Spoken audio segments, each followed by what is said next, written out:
अस्सलाम वालेकुम dear viewers, I am Waris Azad and you are watching WS studio. आज इस वीडियो के अंदर O level Pakistan studies paper 1 history, इसका सेक्शन 2 यूनिट नंबर 6 और उसके जो रिमेनिंग टॉपिक्स हैं वो करेंगे। मैंने इससे पहले एक वीडियो बनाई हुई है जिसके अंदर हमने बंगाल पार्टीशन जो है उसके ऊपर कंप्लीट उस टॉपिक को कवर किया था। तो आज हम जो टॉपिक्स कवर करने जा रहे हैं इसमें पूरा यूनिट जो है वो कवर हो जाएगा, जिसके अंदर एक तो शिमला डेपुटेशन जो है इसको देखेंगे, then all India Muslim League formation और लखनऊ पैक्ट, और उसके अलावा मिंटो मोडले रिफॉर्म्स होंगी, and then Government of India Act जो 1919 का था, मॉन्टेग्यू चेम्सफोर्ड रिफॉर्म्स, इसके साथ नॉन कॉपरेशन मूवमेंट और दिल्ली प्रपोजल। तो ये सारे टॉपिक्स हैं जो इस यूनिट के अंदर हैं।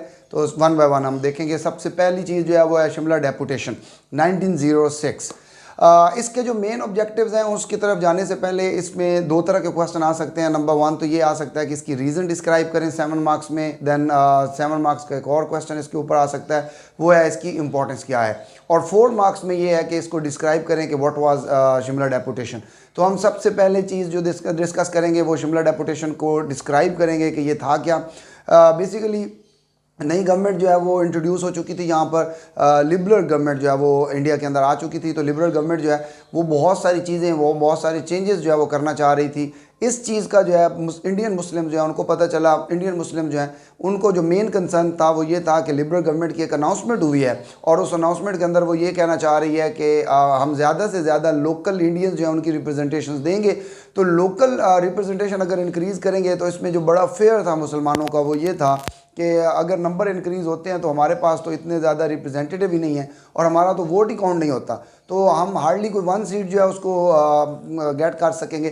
तो उसके लिए ज़रूरी ये है कि हम इसके लिए प्रॉपर कोई वर्क करें। तो सबसे बड़ी बात जो सबसे बड़ी डेवलपमेंट की गई वो ये की गई कि जो उस वक्त सर सैयद अहमद ख़ान की ही यूनिवर्सिटी जो थी, जिसको हम अलीगढ़ यूनिवर्सिटी कहते हैं, यानी मोमडन जो थे, तो ये सारे इकट्ठे हुए। प्रिंसिपल से बात हुई, प्रिंसिपल ब्रिटिश थे, उससे ये बात की गई एंड देन ये कंसर्न जो है ये रेज़ किया गया और फिर ये इन्फॉर्मेशन पहुंचाई गई लॉर्ड के पास। तो उस वक्त का जो लॉर्ड है मिंटो, उसने कहा कि जी ठीक है, मैं इन रिप्रेजेंटेशन जो जितने भी रिप्रेजेंटेटिव हैं मैं उनसे बात करने के लिए तैयार हूँ। तो एक डेलीगेशन जो है वो बनाया गया under the leadership of sir Aga Khan. 35 members हैं, ये सारे लोग जाते हैं और वहाँ जाकर अपनी जो डिमांड है उसको रखते हैं। मेन डिमांड्स क्या हैं? और उन डिमांड्स में पहली बात तो ये थी कि हमें, जब आप ये लोकल गवर्नमेंट की बात कर रहे हैं तो उसके अंदर रिप्रेजेंटेशन जो है वो इस तरह से करें कि हमें सेपरेट इलेक्टोरेट दें, हमारी सीट्स जो है सेंट्रल के अंदर वो बढ़ा दें उसको, चूँकि हमारी पॉपुलेशन वाइज करेंगे तो वो तो बहुत कम है, हमें एक्स्ट्रा सीट्स जो हैं वो दी जाएँ, 1/3 सीट्स कह लो, ये एक बात जो है वो की गई। देन उसके बाद ये था, एक बड़ा फेयर था, वो ये कहा गया कि जी हमें हमारा कल्चरल जो है वो बहुत ज़्यादा डैमेज हो रहा है, उसके अलावा जो हिंदी लैंग्वेज है उसको प्रमोट किया जा रहा है। तो ये सारे कंसर्न थे जिनको जो है बताया गया। सो ये 4 मार्क्स की बातें हैं जो आपने इसमें अंदर डिस्कस करनी है। तो अब हमने इसको 7 मार्क्स के पर्सपेक्टिव से देखना है, यानी इन्हीं रीज़न को थोड़ा सा एक्सप्लेन करना है। तो उसमें सबसे पहला पार्ट जो है वो आप जो मेन डेवलपमेंट है वो आप दे दीजिएगा पॉलिटिकल राइट्स के ऊपर। यानी शिमला डेपुटेशन की जो सबसे बड़ी रीज़न थी वो ये थी, they wanted to protect political rights of the Muslims. तो पॉलिटिकल राइट्स को किस तरह से आपने डिस्क्राइब करना है, ये बातें जिस तरह मैंने आपको बताई हैं 4 मार्क्स के अंदर, उनको थोड़ा एलेबोरेट करना है। आपने ये बताना है कि नई गवर्नमेंट का जो स्ट्रक्चर था जिसके अंदर वो बता रहे थे कि लोकल गवर्नमेंट को ज़्यादा से ज़्यादा हमने रिप्रेजेंटेशन देनी है, तो मुस्लिम जो है उसके अंदर सेपरेट इलेक्टोरेट जो है वो चाहते थे। देन उसके बाद वो 1/3 सीट्स की डिमांड कर रहे थे। तो ये बातें जो हैं ये उन्होंने लॉर्ड के पास पहुंचाई। दूसरी जो मेन रीज़न है वो आपने बतानी है पॉलिटिकल के बाद, नंबर 2 कल्चरल राइट्स जो हैं वो प्रोटेक्ट करना चाहते थे। कल्चरल राइट्स प्रोटेक्शन में हमने सबसे पहली बात हम ये करेंगे कि उस वक्त जो है हिंदी लैंग्वेज उसको प्रमोट किया जा रहा है, उर्दू को जो है टोटली निगलेक्ट किया जा रहा है, और इस लैंग्वेज की वजह से वो कहते थे कि हमारा कल्चर जो है वो डैमेज हो रहा है, तो हमें कल्चर प्रोटेक्शन जो है वो भी ज़रूरत है और आप हमें उसके लिए श्योरिटी दें कि आप हमारे कल्चर को प्रोटेक्ट करेंगे। तीसरी रीज़न जो थी वो था रिलीजियस पर्सपेक्टिव था। रिलीजियस पर्सपेक्टिव कुछ इस तरह से था, यानी रिलीजन को, अपने रिलीजन को प्रोटेक्ट करना चाह रहे थे क्योंकि वहाँ पे आर्या समाज और तिलक जैसी मूवमेंट्स जो हैं ये चल रही थी। अब उसके अंदर एक तो बहुत सारे ऐसे काम थे जिस पे मुसलमानों को का जो रिलीजन है उसको बहुत दूर किया जा रहा था और हिंदुइज़्म जो है उसको प्रमोट किया जा रहा था। तो मुस्लिम्स ने अपना कंसर्न ये भी शो किया कि अगर इस तरह से ये चीज़ें चलती रही तो मुस्लिम्स तो वाइप आउट हो जाएंगे। तो हम चाहते हैं आपसे रिक्वेस्ट है कि आप हमारे राइट्स जो हैं उनको प्रोटेक्ट करें, रिलीजन राइट्स स्पेशली जो है उनको प्रोटेक्ट करें, क्योंकि हम आपके साथ हमेशा से लॉयल रहे हैं। इन्होंने जितनी भी मूवमेंट चलाई हैं, हम किसी भी मूवमेंट का पार्ट नहीं थे। स्पेशली जो इन्होंने स्वदेशी मूवमेंट चलाई उसका हम बिल्कुल भी पार्ट नहीं थे, तो हम आपके साथ फुली लॉयल हैं। सो ये सारे मेन पॉइंट्स थे जो हमारा क्वेश्चन, जो 7 मार्क्स का क्वेश्चन है कि रीजंस ऑफ शिमला डेपुटेशन जो है ये उनको डिस्कस करेंगे। देन इसके बाद इसका जो सेकंड क्वेश्चन है 7 मार्क्स का ही वो है कि why Shimla deputation was important. इसकी अगर हम इम्पोर्टेंस की बात करें तो इसमें सबसे पहला पॉइंट ये है कि मुसलमानों को कल्चरली वो प्रोटेक्ट हो गया है। दूसरा पॉइंट आप इसको पॉलिटिकली प्रोटेक्शन की बात कर सकते हैं। तीसरी नंबर पे जो है वो आप ये भी वह बता सकते हैं कि मुस्लिम्स को एक सेपरेट आइडेंटिटी मिल गई। यानी पॉइंट सारे वही हैं जो हमने पहले वाले क्वेश्चन के अंदर डिस्कस किए हैं, सिर्फ एक पॉइंट एक्स्ट्रा ऐड करना है और वो आपने ये करना है कि मुस्लिम जो है इनको एक आइडेंटिफिकेशन मिल गई, क्योंकि पहले ब्रिटिश जो है मुस्लिम्स को बिल्कुल भी कंसीडर नहीं कर रहा था, तो अब पहली दफ़ा मुसलमानों को एक सेपरेट आइडेंटिटी के तौर पे जो है वो देखा गया। यानी हम कह सकते हैं कि ये टू नेशन थीरी जो है उसकी एक्सेप्टेंस थी, या that was the first step toward the creation of Pakistan. तो इस तरह ये टॉपिक जो है, ये शिमला डेपुटेशन जो है ये आपने कवर करना है। देन हम आते हैं नेक्स्ट टॉपिक की तरफ, that is formation of Muslim League. अच्छा, formation of Muslim League and Shimla deputation दोनों का कंटेंट बिल्कुल आपने सेम रखना है, किसी किस्म की कोई भी चेंजेस इसमें नहीं करनी। यानी इसके अंदर भी आपने पहली रीज़न आपने ये बतानी है, पॉलिटिकल रीज़न, प्रोटेक्शन चाहिए, पॉलिटिकल राइट्स चाहिए, सेपरेट इलेक्ट्रेट, 1/3 सीट्स। जो हमने शिमला में बातें की हैं वो सारी की सारी मुस्लिम लीग फॉर्मेशन में हमने कर देनी है। कल्चरल राइट्स जो वहाँ पे हमने बात की सारी की सारी इधर बात कर देनी है। तीसरा मोस्ट इंपॉर्टेंट जो पॉइंट इसके अंदर आपने डिस्कस करना है, जो दोनों से डिफरेंट होगा, वो ये होगा कि इस लीग की जो फॉर्मेशन थी उसके अंदर वो ये चाहते थे कि मुस्लिम जो हैं वो ये चाहते थे ब्रिटिश को वो बता सके कि हम आपके साथ लॉयल हैं। सर सैयद की जो एफर्ट्स थी उनको भी बताया गया कि किस तरह सर सैयद जो है वो चाहते थे कि हम आपके साथ लॉयल रहें। तो वो लॉयल्टी जो है वो शो करनी थी। उसकी एक बात जो है वो ये भी इसका एक प्रूफ था कि इन्होंने किसी किस्म की जो वायलेंट हुआ है या जैसे स्वदेशी मूवमेंट चली है या कोई ऐसी चीज़ जिसके ऊपर जो है लॉ एंड ऑर्डर का प्रॉब्लम बना हो, मुस्लिम्स उसका पार्ट नहीं थे। तो मुस्लिम जो है उन्होंने ये बताने की कोशिश की कि हम आपके साथ जो है बिल्कुल लॉयल हैं और हम अपना एक सेपरेट सिस्टम लाना चाहते हैं जस्ट लाइक कांग्रेस। सो ये वो सारे पॉइंट्स थे जिनको हमने इसके अंदर जो है वो कवर करना है। तो ये फॉर्मेशन ऑफ मुस्लिम लीग हो गया। देन इसके बाद हमारे पास जो टॉपिक नंबर 3 है आज का, वो है मोरले-मिंटो रिफॉर्म्स 1909। इसको गवर्नमेंट ऑफ इंडिया एक्ट भी कहा जाता है। इस रिफॉर्म्स के ऊपर जो है एक मेन क्वेश्चन जो इस तरह से आ सकता है 7 मार्क्स का है कि इन रिफॉर्म्स को रिजेक्ट क्यों किया गया, अपोज क्यों किया गया, why did India oppose Morley Minto reforms या गवर्नमेंट ऑफ इंडिया एक्ट 1909। एक बात स्टूडेंट्स आपने याद रखनी है कि ये 3 मेन आपके जो गवर्नमेंट ऑफ इंडिया एक्ट्स हैं 1909, 1919 एंड 1935, इसको बहुत अच्छा तैयार कीजिएगा। इन तीनों में से एक गवर्नमेंट ऑफ इंडिया एक्ट ज़रूर पेपर में आता होता है और हर साल आता है। अच्छा, सो अभी हमने पहली बात जो हमने कवर करनी है वो है 1909 मोरले-मिंटो रिफॉर्म्स क्यों अपोज किया गया। अपोज करने की जो रीज़न नंबर 1 है वो ये है कि एक तो इसके अंदर मुस्लिम्स को थोड़ा सा फैसिलिटेट किया जा रहा है, सेपरेट इलेक्टोरेट की डिमांड मानी जा रही है, 1/3 सीट्स की बात जो है उसको माना जा रहा है। तो ये सारी बातें जो थी ये कांग्रेस के ख़िलाफ़ थी। कांग्रेस ने समझा कि ये उनकी जो फेमस पॉलिसी है डिवाइड एंड रूल पॉलिसी, ये उसी के अकॉर्डिंग हमारे यहाँ कम्युनल वायलेंस जो है वो क्रिएट करना चाह रहे हैं। सो इसकी वजह से जो इंडियंस हैं स्पेशली कांग्रेस जो है उन्होंने इसको टोटली तौर पर रिजेक्ट कर दिया, इन रिफॉर्म्स को किसी तौर पर एक्सेप्ट नहीं किया। तो ये रीज़न नंबर 1 पॉलिटिकली थी। रीज़न नंबर 2 जो है इसको आपने बताना है, पावर्स की गेम थी। इसके अंदर ये कहा गया कि सीट्स तो इंक्रीज़ की गई लेकिन उन सीट्स में इंडियंस जो हैं उनको जो रिप्रेजेंटेशन उनकी इंक्रीज़ की गई उसके अंदर डिस्क्रिशनरी पावर्स नहीं है, ओनली एडवाइजरी पावर्स दी गई हैं। तो एडवाइजरी पावर्स जो हैं वो तो ये चाहते नहीं थे, ये सेल्फ रूल की तरफ बात कर रहे थे, ये अपनी पावर्स को इंक्रीज़ करने की बात कर रहे थे। तो इन रिफॉर्म्स के अंदर जो है वो पावर्स बिल्कुल भी नहीं दी गई।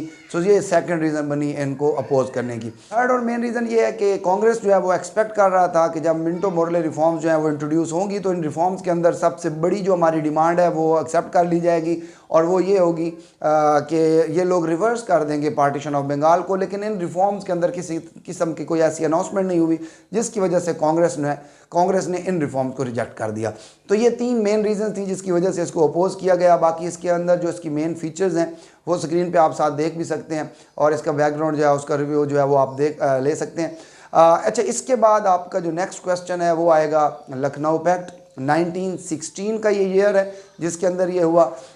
मुस्लिम और कांग्रेस अब दोनों ने एक ही एजेंडा पकड़ा है और वो ये है कि एक तो वर्ल्ड वार स्टार्ट हुई है, वर्ल्ड वॉर 1 स्टार्ट हुई है और इस वर्ल्ड वॉर के अंदर इन दोनों को रियलाइज़ हो चुका है कि अगर हम कॉमन अपने ऑब्जेक्टिव्स जो है उनके ऊपर चाहते हैं कि डेवलपमेंट हो, तो सबसे बड़ी चीज़ ये है कि हमें यूनिटी शो करनी चाहिए। तो इसमें सबसे इंपॉर्टेंट रोल जो परफॉर्म करने वाले हैं वो है मिस्टर जिन्ना है, मोहम्मद अली जिन्ना, कायद-ए-आज़म। उन्होंने बहुत बड़ा रोल परफॉर्म किया और उन्होंने लखनऊ के अंदर दोनों जो पार्टीज़ हैं इनको इकट्ठा किया और इन पार्टीज़ के अंदर जो मेन एजेंडा जो है उसको लाया गया, सामने लाया गया। तो उसके अंदर हम जो सबसे पहली चीज़ देखेंगे, एक तो पहला क्वेश्चन इस पे ये आ सकता है कि लखनऊ पैक्ट क्यों हुआ वहाँ पे, यानी why did Lucknow pact held in 1916। तो इसकी अगर हम बात करें तो उसमें सबसे पहला पॉइंट जो है वो ये है कि बोथ पार्टीज़ जो हैं they wanted to pressurise British because of the world war 1, वो उसमें फुली इंगेज है। तो हम उसमें सेल्फ रूल के लिए अब एक आइडियल टाइम है कि हम एक्शन लें और इस एक्शन को इस तरह से लाएं कि हम अपने जो ऑब्जेक्टिव्स हैं वो सामने रखें। तो ये पहली रीज़न थी इस लखनऊ पैक्ट के होने की। रीज़न नंबर 2 ये है कि दोनों ने ये डिसाइड कर लिया कि हम अपने जो अंदर के जो डिफरेंसेस हैं वो ख़त्म करेंगे और फ्यूचर में मिल के चलेंगे। तो उसके लिए वो क्या किया गया, जो मेन डिमांड्स ऑफ मुस्लिम्स थी उनको एक्सेप्ट कर लिया गया, जैसे कि सेपरेट इलेक्टोरेट की बात की गई, 1/3 सीट्स की जो डिमांड की गई। तो इसको फर्स्ट टाइम कांग्रेस ने जो है ये एक्सेप्ट किया और कहा कि ठीक है जी, मिल के चलेंगे और ये आपकी जो डिमांड है उसको हम एक्सेप्ट करते हैं। थर्ड रीज़न जो बताई गई वो ये थी जिसकी वजह से ये लखनऊ पैक्ट हुआ कि माइनॉरिटी जो है उसकी प्रोटेक्शन होगी और फ्यूचर में कोई भी ऐसा एक्ट जो है वो पास नहीं किया जाएगा जिसमें 1/4 रिप्रेजेंटेशन उस एरिया की या उन लोगों के बारे में जो है वो नहीं किया गया, उनकी रिप्रेजेंटेशन नहीं होगी तो वो एक्ट पास नहीं किया जाएगा। सो ये सारी रीज़न थी। इन सारी रीज़न के साथ लखनऊ पैक्ट जो है ये 1916 के अंदर हो गया। अब इसका क्वेश्चन एक तरह से एक और एंगल में ये भी आ सकता है कि इसकी इंपॉर्टेंस क्या थी लखनऊ पैक्ट की। 7 मार्क्स का क्वेश्चन है। नंबर 1, ये सम टाइम इसका लिंक इस तरह से भी करता है कि why did Lucknow pact important to creation of Pakistan. तो इसकी इंपॉर्टेंस में पॉइंट नंबर 1 हम इसको देंगे पॉलिटिकल रीज़न की तरफ से। पॉलिटिकल इंपॉर्टेंस है, मुस्लिम लीग को फर्स्ट टाइम एक बहुत बड़ी रिकग्निशन मिल रही है। उनकी जो बहुत बड़ी डिमांड है उसको एक्सेप्ट किया जा रहा है, जैसे कि 1/3 सीट्स को एक्सेप्ट किया जा रहा है, उनका सेपरेट इलेक्टोरेट की बात को एक्सेप्ट किया जा रहा है। इससे पहले तो एक बहुत बड़ा गैप है मुस्लिम लीग और कांग्रेस के दरमियान, लेकिन अब कांग्रेस जो है वो खुद मुस्लिम लीग को साथ लेके चलना चाह रही है। तो ये सबसे बड़ी अचीवमेंट है, सबसे बड़ी आप कह सकते हैं विक्ट्री है मुस्लिम लीग की। सो और ये बड़ी इंपॉर्टेंट भी है ये डेवलपमेंट। पॉइंट नंबर 2, मुस्लिम लीग चूँकि इतना ज़्यादा वो इतना ग्रूम नहीं किया हुआ, उसके पास इतना ज़्यादा एक्सपीरियंस नहीं है। तो फर्स्ट टाइम क्या हुआ कि उसको एक बहुत बड़ी पार्टी के साथ काम करने का मौका मिल रहा है। इस अपॉर्चुनिटी को जो है वो अवेल करना चाह रहे हैं और मिल के काम हो रहा है। और वो जो मेन एजेंडा है जिसके ऊपर इन सब ने मिल के काम किया वो था सेल्फ रूल का। तो मुस्लिम लीग के लिए एक बहुत बड़ी अपॉर्चुनिटी थी कि वो इससे चीज़ें सीखे। सो ये सेकंड इंपॉर्टेंस थी उसकी। इंपॉर्टेंस नंबर 3, इसमें आपके पास बहुत ज़्यादा ऑप्शन है। इसमें सबसे पहले तो ये है कि आप माइनॉरिटी की प्रोटेक्शन की बात भी इसी के अंदर कर सकते हैं, क्योंकि मुस्लिम जो थे दे वर इन माइनॉरिटी, इसको भी आप ले सकते हैं। फ्यूचर की बात भी इसमें आप कर सकते हैं कि इसका बाद में मुसलमानों को बड़ा एडवांटेज हुआ। एक तो उन्होंने उसके अंदर इनका मेन एजेंडा देख लिया कि ये सिर्फ सेल्फ रूल के लिए हमारे साथ हैं, अदरवाइज़ कांग्रेस जो है ये सिर्फ एक प्रो हिंदू पार्टी है, क्योंकि फ्यूचर में ये चीज़ें जो हैं वो सामने नज़र भी आ गई। सेकेंडली ये थी, इसके अंदर ये भी बात आ सकती है कि इसमें जो हमारे जो मेन मुस्लिम लीग के जो मेन पॉलिटिशियंस थे उन्होंने पॉलिटिक्स को सीखा कि किस तरह से जो है वो बात बनती है। और साथ में एक चीज़ ये भी थी कि इनको मुस्लिम लीग को एज अ पॉलिटिकल पार्टी भी एक्सेप्ट किया गया इंडिया के अंदर। सो ये सारे पॉइंट्स थे जिनको आप इंपॉर्टेंस में देंगे। इसके बाद आपके पास जो नेक्स्ट क्वेश्चन बनता है वो again government of India act 1919 है। इसको मॉन्टेग्यू चेल्मसफोर्ड रिफॉर्म्स भी कहते हैं। ये 1919 के अंदर, इसकी डेवलपमेंट 1917 से स्टार्ट हो गई थी। वहाँ पे जो है ब्रिटिश की तरफ से भेजे गए 2 लोग भेजे गए जिनको कहा गया कि आप वहाँ की ग्राउंड रियलिटीज़ जो हैं वो पता करें और फिर उसके ऊपर एक रिपोर्ट लिख के दें। तो दोनों लोग यानी कि मॉन्टेग्यू और चेल्मसफोर्ड दोनों यहाँ पे आते हैं, इंडिया की ग्राउंड रियलिटीज़ चेक की जाती हैं, यहाँ पे जो है प्रॉपर विजिट किया जाता है। उनके टूर के बाद उन्होंने इसके एक ऊपर रिपोर्ट जो है वो पब्लिश की और उस रिपोर्ट को 1919 के अंदर जो है वो एक एक्ट की शेप में बना दिया गया और उसको मॉन्टेग्यू चेल्मसफोर्ड रिफॉर्म जो है वो कहा गया। तो इसमें इस सारी चीज़ों के ऊपर जो क्वेश्चन यानी इस गवर्नमेंट ऑफ इंडिया एक्ट 1919 के ऊपर जो क्वेश्चन आ सकता है वो ये आ सकता है कि why did India oppose government of India act 1919। 3 ही मेन पॉइंट्स हैं। पॉइंट नंबर 1 जिसकी हम बात करेंगे उसके अंदर ये था, उसको हम थोड़ा सा पॉलिटिकली लेकर जाएंगे। इसके अंदर हम ये बात कहेंगे कि इन्होंने सीट्स तो बहुत ज़्यादा बढ़ा दी, 144 सीट्स तक बढ़ा दिया गया, लेकिन प्रॉब्लम ये था कि they were considered only talking shops. India जो थे इनका, यानी कि इंडियंस का रोल जो था वो सिर्फ और सिर्फ ये था, एडवाइजरी रोल था, किसी किस्म की कोई डिस्क्रिशनरी पावर नहीं थी, इनको किसी भी किस्म का उन्होंने जो है वो लिवरेज नहीं दी, सो जिसकी वजह से इन्होंने इसको रिजेक्ट कर दिया। दूसरी रीज़न इसको रिजेक्ट करने का वो ये था कि इसमें एक नई फॉर्म ऑफ गवर्नमेंट जो है उसको इंट्रोड्यूस किया गया, जिसको डायरकी सिस्टम भी कहते हैं या ड्यूल फॉर्म ऑफ गवर्नमेंट जो है वो कहा जाता है। इसमें दो सब्जेक्ट्स जो हैं, यानी कि transfer subjects and reserve subjects जो हैं, इनको डिस्कस किया गया, और इन दोनों में इसके अंदर बड़ा क्लियर था कि जो मेन पावर्स थी वो ब्रिटिश अपने पास रखना चाह रहा था, यानी सारे का सारा जो पावरफुल अभी भी वाइसराय है वो कुछ भी कर सकता है किसी भी एंगल पे, वो सारी पावर्स उसी को दी गई हैं, और जो इंडियंस हैं इनके पास किसी किस्म की कोई पावर नहीं है, और जितने भी फजूल किस्म की चीज़ें हैं वो सारी की सारी इंडियंस जो हैं उनको दे दी गई। सो इसलिए इनको रिजेक्ट किया गया। और अच्छा, जो तीसरी मेन चीज़ थी वो इनको एक बहुत बड़ा लॉलीपॉप इंडियंस को दिया गया। वो लॉलीपॉप क्या था? वो ये कहा गया कि जी हम आपके वोटर्स इंक्रीज़ करेंगे। अब वोटर्स इंक्रीज़ करने का जो ड्रामा था वो ये था कि 2% वोटर्स तो इंक्रीज़ हुए, लेकिन उसके साथ एक क्वालिफिकेशन एक्ट लगाया गया। वो एक्ट क्या है कि ओनली वेल्दी लोग जो हैं, जिनके पास प्रॉपर्टी होगी, जिनके पास वेल्थ होगी, सिर्फ वो लोग जो हैं वो वोट कास्ट कर सकेंगे। तो ये एक बहुत बड़ा ड्रामा था जिसको इंडियंस जो हैं उन्होंने रिजेक्ट कर दिया। सो अब एक और क्वेश्चन 4 मार्क्स के लिए बड़ा ही इंपॉर्टेंट क्वेश्चन है, ये है रॉलेट एक्ट है 1919 के अंदर। ये एक्ट क्या है? इस एक्ट को जो है हम डिस्क्राइब करेंगे। एक तो लखनऊ पैक्ट के अंदर ब्रिटिश को थोड़ी थोड़ी सी बू आ रही है, कुछ वो चीज़ें नज़र आ रही है, वो ये है कि ये तो दोनों कम्युनिटी इकट्ठी हो गई हैं और ये हमारे लिए एक बहुत बड़ी प्रॉब्लम कर सकते हैं। तो उसके ऊपर क्या किया गया जनाब कि ये रॉलेट ने ग्राउंड रियलिटीज़ को इकट्ठी की और एक रिपोर्ट जो दी, और उस रिपोर्ट को के अकॉर्डिंग ये था कि इसको इंडियंस जो हैं इनको इकट्ठी नहीं होने दिया जाएगा। 2 और मोर देन 2 पर्सन कहीं पे भी पॉलिटिकल गैदरिंग जो है वो नहीं हो सकती। आप किसी को भी विदाउट वारंट अरेस्ट कर लें और उसको लॉयर जो है वो करने की भी परमिशन नहीं होगी, और उसकी कोई बेल भी नहीं होगी, और उनकी मूवमेंट्स जो हैं वो भी according to will of British होगी।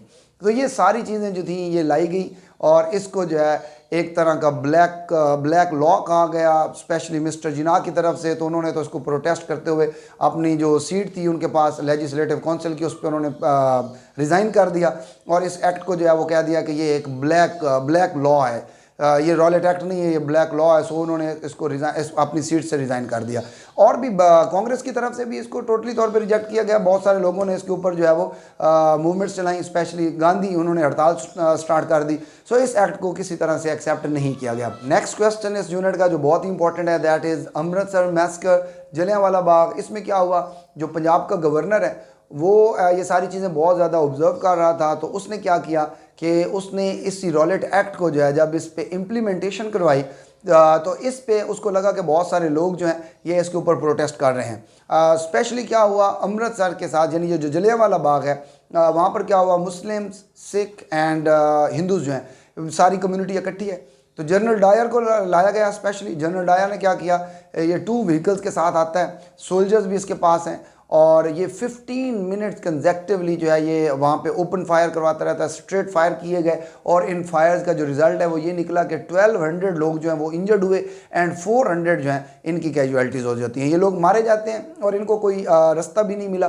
तो ये 15 मिनट्स का रिज़ल्ट था कि ये सारे के सारे लोग जो हैं इनको बहुत बड़ा मैसकर किया गया, क्रिएट किया गया, एक फर्स्ट क्रिएट किया गया। 13 अप्रैल 1919 को ये इंसिडेंट हुआ, जिसके बाद जनरल डायर के ऊपर इसकी इन्वेस्टिगेशन करवाई गई। तो वो एक हंटर कमेटी या हंटर कमीशन बनाया गया, जिसमें जनरल डायर जो है उसको कोई इतना ज़्यादा रिस्पॉन्सिबल नहीं ठहराया गया, और सारा ब्लेम जो था वो दिया गया मुसलमान इंडियंस के ऊपर जो है वो दिया गया। लिहाजा जनरल डायर को सिर्फ डिसमिस कर दिया गया, लेकिन उसके ऊपर किसी किस्म की कोई और फर्दर जो है इन्वेस्टिगेशन नहीं करवाई गई। सो इस कमेटी को, इस हंटर रिपोर्ट को भी इंडियंस ने जो है वो रिजेक्ट कर दिया, लेकिन इसकी इंपॉर्टेंस बहुत ज़्यादा थी। इसने एक बड़ा क्लियर मैसेज जो है वो ये दिया कि जो ब्रिटिश हैं ये बिल्कुल भी जो है वो किसी रिफॉर्म्स की तरफ जो है वो नहीं आना चाह रहे। So next question which is also very important question, non cooperation movement.